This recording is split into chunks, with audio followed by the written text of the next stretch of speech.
at finde A, så siger vi sinus A gange C.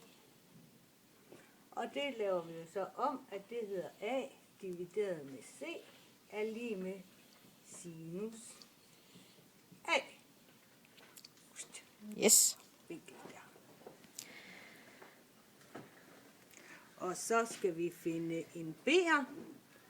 Den har vi lige her. Så skal jeg lige rykke på mit lade her lidt sådan.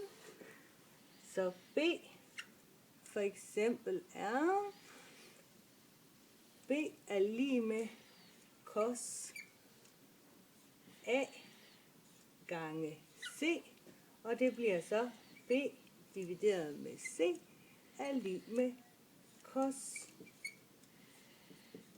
A. Og det var så det bevis.